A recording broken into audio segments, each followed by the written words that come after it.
The views and opinions expressed on any program are those of the producers and/or the persons appearing on the program, and do not necessarily reflect the views and opinions of FRC Media, Bristol Community College, or the City of Fall River.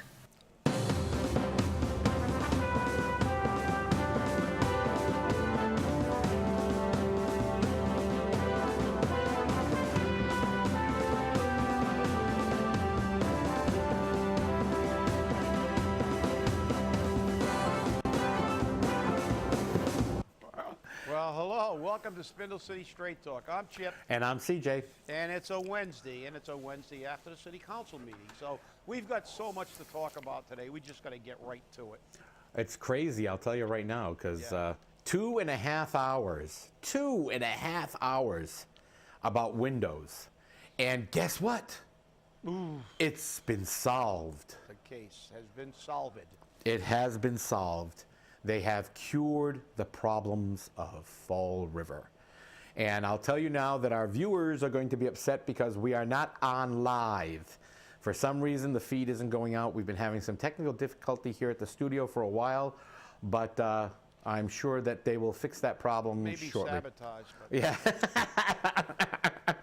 Well, you know, it's just amazing. 2.5 hours on Windows, and then we find out that Shawn Cadime knew. The mayor ordered it because the corporate council wanted new windows. And he asked Ken Pacheco very clearly, if the city administrator tells you, do not do it, but the mayor turns around and says to you, do it, what do you do? Ken Pacheco said, I do it. Really? So I guess we now know that Fall River doesn't follow the law. Well, it's more important than that. Apparently, there was an investigation, and these people withheld information, which is, so it's a form of lying. They withheld information that was pursuant to knowing what happened to those windows, which dealt with a taxpayer issue, because somebody got credit, somebody got paid, or somebody got credit on their taxes or something.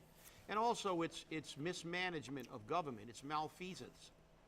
This technically rises, as in my opinion, to a criminal act. And also, because all these people apparently knew, and now they're going to say it, that almost rises to the level of a conspiracy. A conspiracy to deny information to the taxpayers of the city of Fall River. Yeah, it could technically be a RICO violation. I mean, absolutely, it could be a federal offense. Right. Those are public officials, and they were public officials that were doing this, withholding information, suppressing information from the people, from the taxpayers, and now they just like, okay, now we'll just say this, and okay, everything's gone. We're gonna tell everybody the truth that we asked for over and over and over again. And I'm really upset this show isn't live. No, it is now. We just went live. It is on the screen. Oh, good. It's on the screen yes. now. Well, I'm glad it's going live because, you know something? Shame on you. Shame on you all. You didn't have the character to do the right thing. And there has to be consequences for this. No, it's called lying. Yeah. It's not a matter of character. It's called lying. When someone says, I have to do it, because the mayor tells me, that's fine. Okay. You're a department head. A mayor gives you an order. You have to obey it. You're in this case, the CEO of the city of Fall River, the mayor, who the city administrator works for. But with that comes the character obligation, the ethical obligation to, when you're asked that question, which he was in front of the city council, and then you deny any knowledge, nobody knows anything, you all marched up in front of the city council, I know nothing, you were all like, it was like Hogan's Heroes up there. Nobody knew anything. And I got news for you. You were withholding information. That's not only malfeasance, it's collusion. It's collusion to suppress the truth. Nothing. That's it. That should be their theme. That should be their theme song. And you know, I mean, as far as I'm concerned, there should be some legal review of their actions, because if that doesn't constitute malfeasance or misfeasance at the least, I don't know what does. Now we have the president of the city council admitting that he fundamentally withheld the truth from the public when he was aware of it, and I believe he must have been asked that question by the special investigator. So this is just beyond belief. This is how corrupt that administration was. And you know, the thing is no charges, to the best of my knowledge, were filed against anyone, which means double jeopardy doesn't apply. So maybe now it's time to go back to the Attorney General and back to the District Attorney, and if necessary to the U.S. Attorney General, and ask them for indictments. Let's be real. Can you see a Bristol County grand jury being convened to determine an indictment? Unless they get everybody from, you know, Rainham to do this, it's not going to, you know, they're going to get indicted. So, you know, maybe it's time. And remember, you've got Liz and you've got Will, who may have obviously lied to a prosecutor, perjured themselves. That could place their license to practice law in jeopardy. So let's really look at this, because remember, in Fall River, our elected officials have a finding of no finding. And why? I know nothing. Nothing. Well, so much for full investigations and so much for transparency in government. And, you know, I don't know the special prosecutor who investigated this whole matter personally, but I'll tell you now, obviously he didn't do too good of a job. Was it Ronald McDonald? Or the Hamburglar, one or the other. Yeah, so let's get into some other truths here today. You know, first and foremost, you know how we always talk about market rate housing. I just want to quickly touch on this before we get into some really good, juicy stuff. I received an email this morning from Mass Development. They're the people who come up with all those grants and loans and loan guarantees for companies about market rate housing, redevelopment of properties. And I don't know if you'll be able to see it, but guess what? Here's the email that was sent to me. And it says very clearly on here, Mass Development Bond helps renovate New Bedford affordable market rate housing. And Chip and I reviewed this email this morning. And Chip, what was that percentage of income they have to meet to live in this market rate housing? Well, I'm reading directly from this, as you showed. It's an email from Mass Development at massdevelopment.com, and it says that, let me get to that part here. Sorry, I'm having difficulty finding. That's okay, because I mean, right now, I will get it. But, it's 110 units, market rate housing. Okay, 7 one-bedroom units, 87 two, 10 three-bedroom units, 6 four-bedroom units. 56 units will go to households earning up to 60%. There it is. Yeah. Of the area median income. Yeah. With 54. Yep. Now, and I think that's very important, of the area median income, which means that they're basically all on welfare, or virtually. Right, because the median income in Fall River is $34,000 median. And it's gone down. And it has gone down, right. And I think actually, if you look at the statistics, because now we're the poorest in the state. New Bedford, while low, they're not as low as Fall River. So I believe they rank 7th out of the 10. Right. We were 10, or maybe 6th. So they have a relatively low in comparison. Right. But let's say the area. So you take Fall River, New Bedford, Taunton. You look at their average incomes. The southeastern Massachusetts is the most economically depressed area in the state. So if you yet make the benchmark 60% of that average, I mean, we're looking at, I don't know, 22 grand? Yeah, somewhere around. Actually, I think it's more along the lines of 18. Yeah, but maybe even lower, Yep. obviously, of the area median income. So, it's look, You're not getting the best and brightest. But, you know, this myth, again, we get back to the myths, and we're going to go to a great myth at the end of the show. But this myth that market rate means like yuppies are all going to come running down here from Newton and Wellesley to jump on these places because they're market rate and they're going to get a deal. And they're going to come to this drug-infested, the place where, we have the lowest economy, the highest, The city of highest dependency. unemployment rate. But yes, build market rate housing and they will come. Even though we've already seen the reports that your economic welfare is inversely proportional to how many low-income housing you have. The more low-income housing you have, the worse the economy is. If you look at the places with high economy, they have minimal. They have just the bare minimum, whatever they're required to have by law, and half of that goes unfilled. They probably pay half of these people, subsidize them to come to Fall River.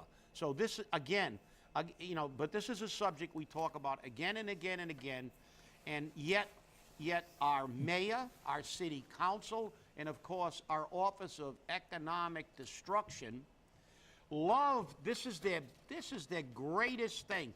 They talk about market rate housing every other week. There's somebody coming in to build market rate housing. And what that means is they're going to fill it up with people and get subsidized rents, and they don't give two craps about the people of Fall River because they're getting rich while everybody else here gets poorer.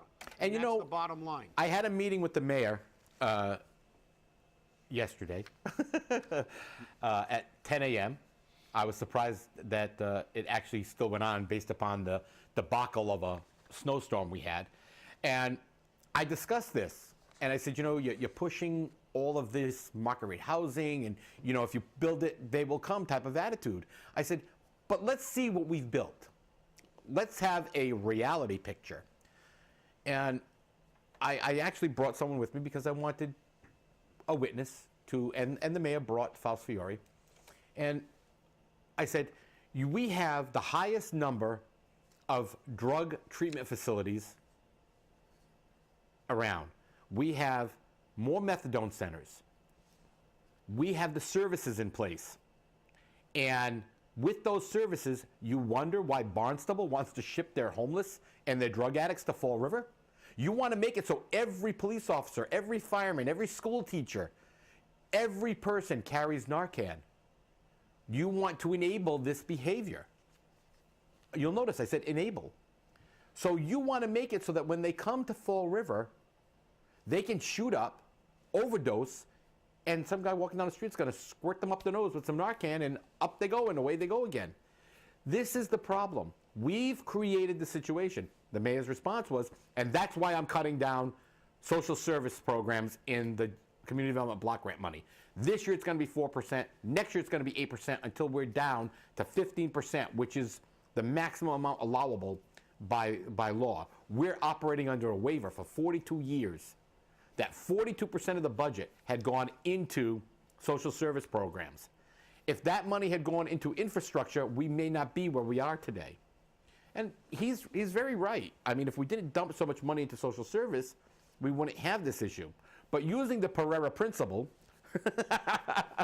because at the city council meeting, she started screaming out, we can't do this because then we're not going to have any money for homeless. If you build it, they will come. You want to use that rule? Then the rule applies across the board. So if you want to use the rule that if we build market rate housing, people who have money to spend are going to come here, okay. Then if you also build services for homeless, drug addicts, alcoholics, welfare, guess what? They will come here. You have to balance the system. And the system in Fall River is not balanced. And that's our problem. But that's logical. That's common sense. And I spoke to the mayor about Purchase Place. I wanted an explanation of this. It was an interesting, plan. And, and I complimented the mayor. I told him, I said, you're a visionary. I said, but you've got to fix the foundation before you can build the vision.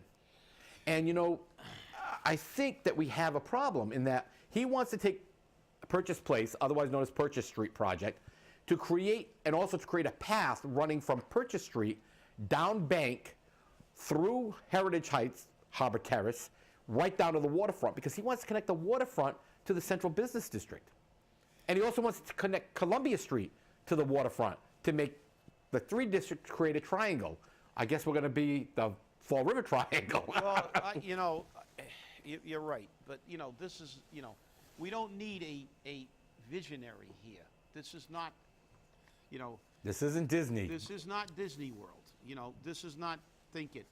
The mayor, unfortunately, I don't know whether he is intentionally, you know, just ignoring the reality of the city that he is the mayor of, or he's just totally just out of touch with reality.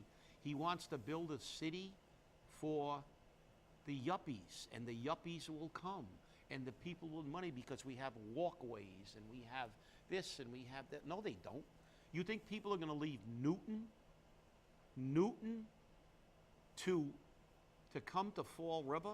A place like Newton that has 14,000 restaurants in compared to 4,000 businesses in Fall River. They have 14,000. They have five-star Chinese restaurants and steakhouses, and oh yeah, they're going to run down to Fall River because we got a walkway from Bank Street down, and we also have one of the highest drug problems. You know, it's nice to be a visionary, but we have to fix Fall River first. Wake up, wake up. You live in the poorest city in the state, that has the highest unemployment rate, and we need to fix that first. And nobody is going to come here when we're loaded with drugs. We have a Narcan dispenser on every corner. We have a rehab facility on every other block. And you think the yuppies with $113,000 incomes, median income, are going to come to a place where the median income is $30,000? You think that those people like to rub elbows? Or are you building a city for you and your rich friends? Yeah, Kenny Fiola will rub elbows because he has money, but he also has to go out somewhere to eat if he wants to something other than a Portuguese meal. Capitol Grill.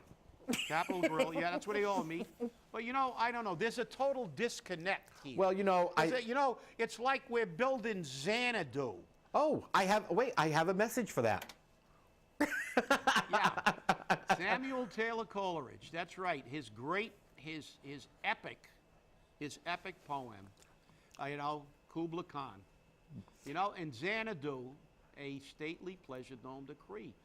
This is a metaphor for building your dream, your imagination. And we have the picture of the proposed purchase place. And this, yeah, there's Xanadu. As a matter of fact, maybe we should change Purchase Street's name to Xanadu. Yeah. On those Shays Lounges, is that the city council and the mayor? I'm not sure. They're all laying around Xanadu. Maybe that's where Terry Sullivan was when he was supposed to be writing a grant for the CSO. I'm not sure. But you know something? It's, you know, this visionary is going to cost the few people left. They're going to bankrupt the city. And guess what? You would need not a 30-year plan. You would need a 1,000-year plan. But I think to Coleridge, get something like this to work, because the first thing you've got to do is elevate the educational system, elevate the people who live here. People from Newton come to Fall River, they're horrified. They don't even want to get out of the car. They drive down South Main Street and they see derelicts and junkies walking up and down the street. Go up to Newton someday. Oh, and by the way, Newton's about our size, and they have a budget where every single time they submit a budget, there's a complete synopsis of everything that was done last year in every department. There's also a plan for everything they're going to do in the new fiscal year, and anything that wasn't done that was planned in the last fiscal year had better have a valid reason why it wasn't completed. You see, there's a city that understands that there's priorities. We don't have people lying about windows. We don't have people, you know, finding out that we get money for every kind of bullshit job. Now we just hired the new director of operations. Now another guy, 98,000. That's like $9.99. Yeah. You know, it's not $10. Well, it's not $100,000. No, it's $2,000 short of $100,000. So this is what we do in Fall River. But you know, we have Chip, myths, and there's the myth. And let's look at the last. That's what I was going to say. Last stanza of that. And all who heard should see them there, and all should cry. That's us. We should all look at their dreams and cry about them. Beware, beware. His flashing eye. That's all politicians. His floating hair. His BS. Weave a circle around him thrice, and close your eyes with holy dread, for he on honeydew hath fed, the honeydew of BS and dreams, and drunk the milk, or as we call it in Fall River, the Kool-Aid of paradise. It talks about all that stuff is for naught because you can't build it. You got to deal with reality. This city has to be built. It's a blue-collar city. It's a city that used to have jobs, doesn't have any jobs. We got to bring in jobs, not tourists. We got to do things to fix what we got first. You know, this horse manure about building Xanadu is just that. It's absolute manure. Yeah, and you know, Chip, as I said, I had that interview with the mayor. And forgive me if I get a little passionate, because they're really beginning to... I know. They're really beginning to piss me off even more than they normally do. When I hear stuff like this, it makes me crazy. And you know, the thing is that I don't know if people realize that they're giving you a line of misinformation or if they just do it. For instance, okay, Christopher Okafor, however you say it, O-K-A-F-O-R, has been hired as the new DCM director. And I asked the mayor yesterday, I said, so you're hiring a new DCM director, and if this director doesn't have trash to worry about, because remember, this is a contracted position, are you going to decrease the salary? Oh, well, yeah, we'll have to revisit that salary then. So in other words, you're going to try to, you can't do it. It's a contract. So we're going to get rid of 1/3 of the department, and we're going to keep paying the guy the same amount of money. You can't merge the school department with building and grounds, and you're paying a guy $98,000. Well, maybe you can put him in charge of Xanadu. There you go. But, you know, you've got two people now making $98,000 a year, okay? That, to me, seems to be a lot more than the $115 we were paying Kenny in the first place. But it's a significant savings. Where is this guy go to TD Bank?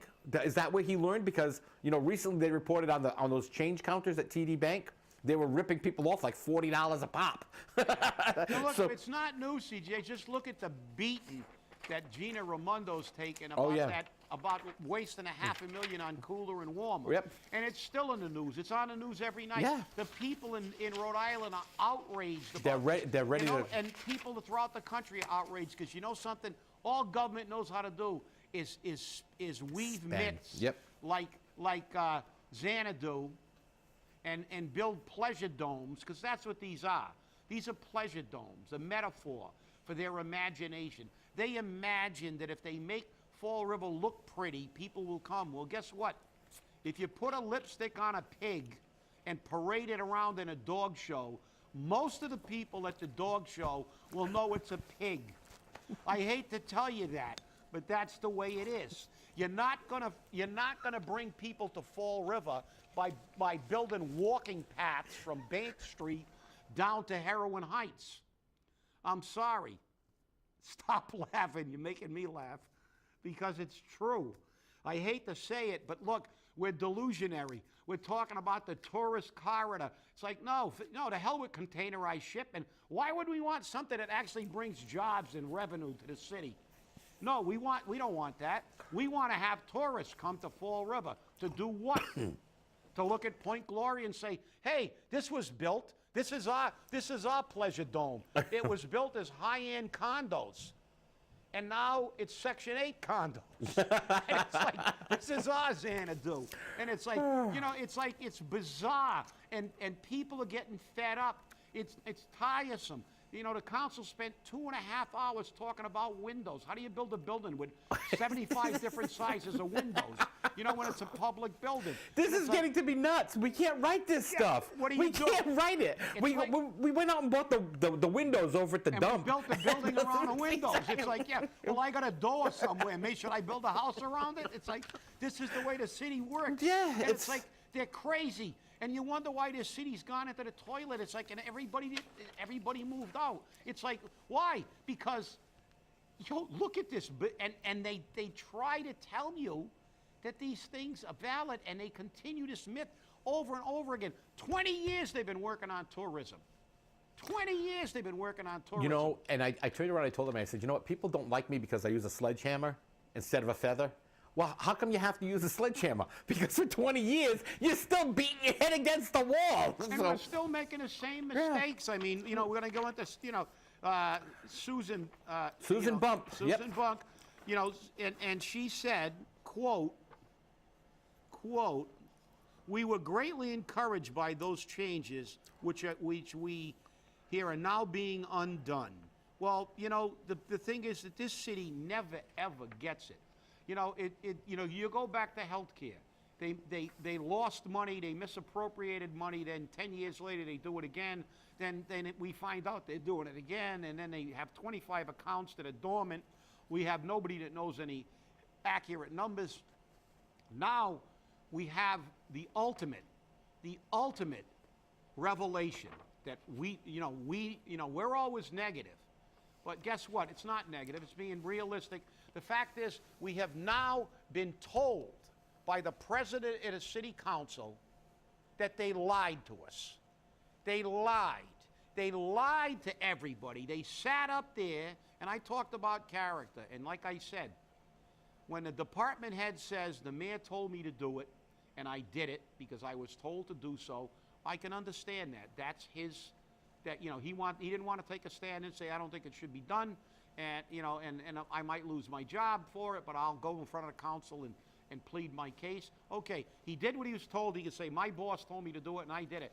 But when asked if you have character, you should say that to the council. When you were asked specifically if you knew something about it, and you said no, just as the time when he was asked, who gave you that, I won't say, I'm sorry. Yeah. I'm sorry. That is not what you get. You are paid.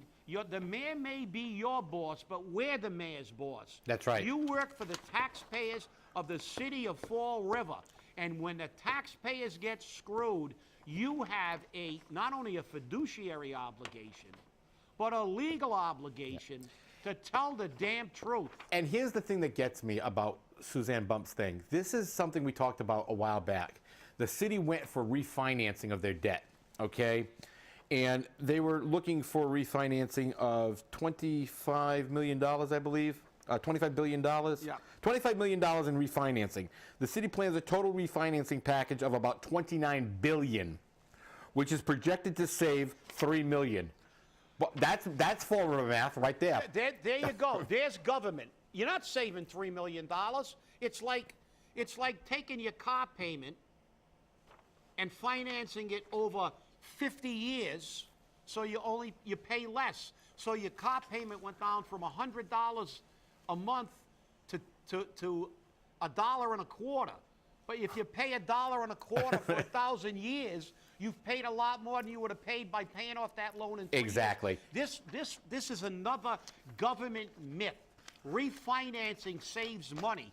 Refinancing does not save you money unless you get a lower rate and a shorter term. Exactly. And that's the reality and the thing of is economics. That we brought this out some time ago, and I said, send letters to Suzanne Bump. Send them to her office.